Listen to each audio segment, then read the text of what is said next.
Donc la première instruction DDL qu'on verra, sont les instructions qui sont en relation avec les bases de données. Donc pour les bases de données, on peut soit créer la base de données, soit la supprimer, soit lister les bases de données qu'on a. Et la syntaxe donc pour la création d'une base de données est la suivante. Donc on a le create database.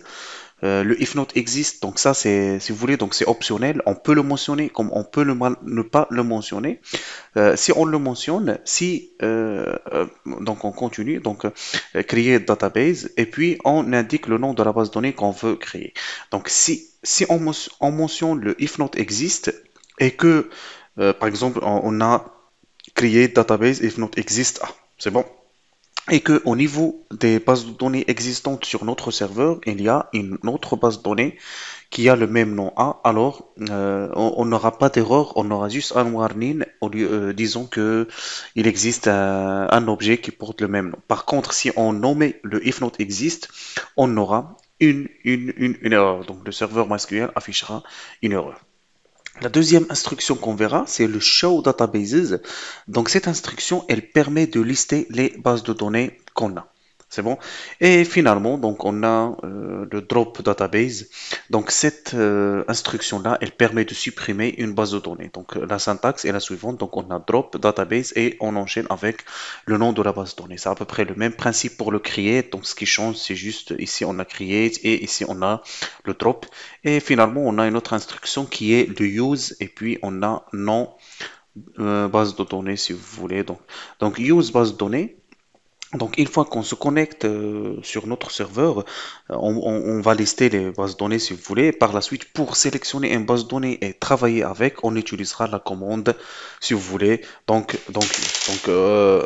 au lieu de passer maintenant par MySQL Workbench, donc je vais essayer de faire ça en ligne de commande. Donc, on aura MySQL-u, donc root, et puis -p. Donc, si vous avez suivi les étapes euh, pour installer MySQL, donc vous aurez la possibilité d'utiliser MySQL en ligne de console. Donc je vais exécuter, par la suite je vais taper le mot de passe. C'est à peu près le même mot de passe qu'on a défini lors de la création ou bien lors de la configuration du MySQL Workbench. Et voilà, maintenant je suis connecté à mon serveur SQL. Donc on avait dit que la première commande à faire, par exemple, c'est show databases, show databases. Donc ici, on avait dit que chaque instruction doit se terminer par un point virgule. Donc on exécute. Maintenant, il me liste les bases de données qui se trouvent, donc si vous voulez, sur ce serveur qu'on a. Donc on a la base de données employée, la base de données exemple 1, la base de données information schema, MySQL performance schema ici. Donc c'est si vous voulez, donc ces quatre bases de données sont spécifiques et existent par défaut, qui permettent de stocker des informations d'ordre général qui sont utilisées par le serveur MySQL. Donc on utilisera par exemple l'instruction. Donc je vais mettre juste un clear. Je ne sais pas si ça marche ici. Donc ça marche pas. Non.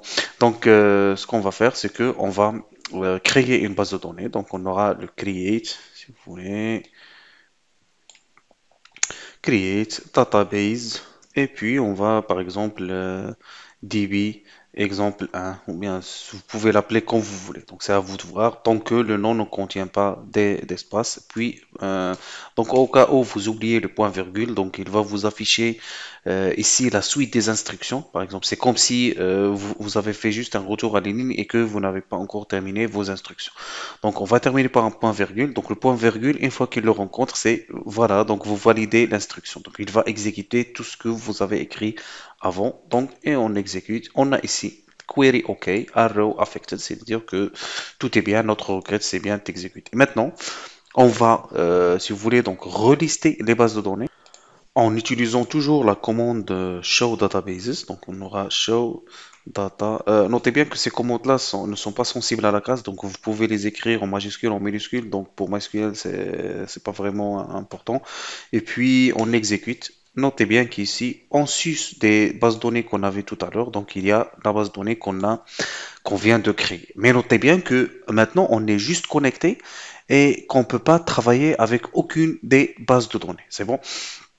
Donc ce que je vais faire, donc ce que je vais essayer de recréer la base de données, par exemple, juste pour vous montrer un petit peu l'utilité de if not exist. Donc on aura créé database et puis on aura db, ce sera db exemple 1. C'est bon, donc c'est à peu près le même nom de la base de données qu'on avait créé tout à l'heure et on exécute.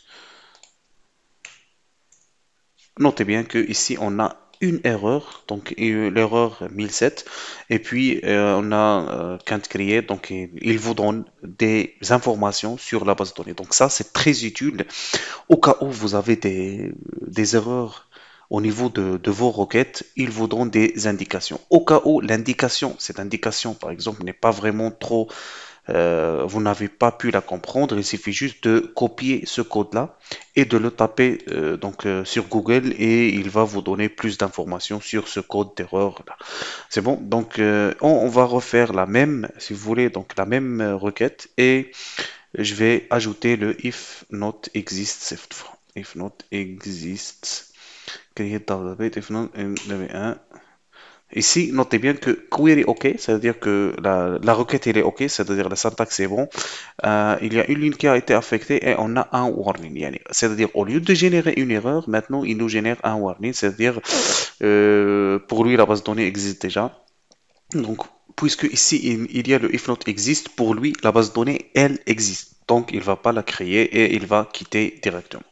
Maintenant, pour pouvoir un petit peu travailler avec notre base de données, c'est-à-dire créer des tables ou bien interroger les tables au niveau de cette base de données-là, il faut la sélectionner. Et pour ce faire, on utilise la commande use. C'est bon? Donc on aura use parce que, par exemple, si on va voir quelques d'autres instructions, c'est bon, donc même si c'est pas un petit peu le temps pour les voir, mais c'est juste pour donner plus d'explications. Donc on a la commande, puisque on a la commande show databases, on a aussi la commande show tables qui permet de lister les tables d'une base de données. Donc je vais essayer d'exécuter cette requête, cette instruction-là, pour voir les listes des tables. C'est bon.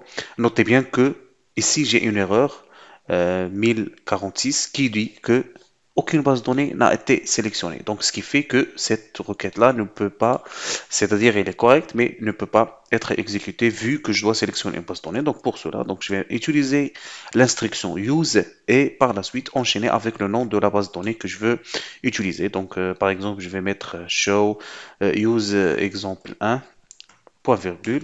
Et par la suite, ici, on a database changed, c'est-à-dire qu'on est sur la base de données. Par la suite, je peux exécuter le show tables sans aucun problème. Il me dit qu'un petit set, c'est-à-dire il n'y a aucune table. Donc, je peux réexécuter show databases.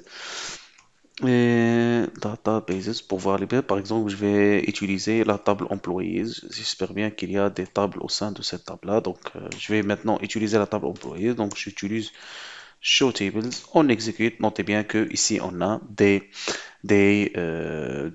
tables au niveau de cette base de données là. Donc au fur et à mesure, donc je vais essayer de parce que au niveau de ces instructions là, c'est trop difficile de faire un cours complet juste pour les instructions. Donc les instructions, on les apprend au fur et à mesure. L'essentiel, donc je vais essayer de vous le montrer. Donc par exemple tout ce qui est DDL et DML. Par contre certaines instructions telles que par exemple show ainsi de suite, on les verra au fur et à mesure.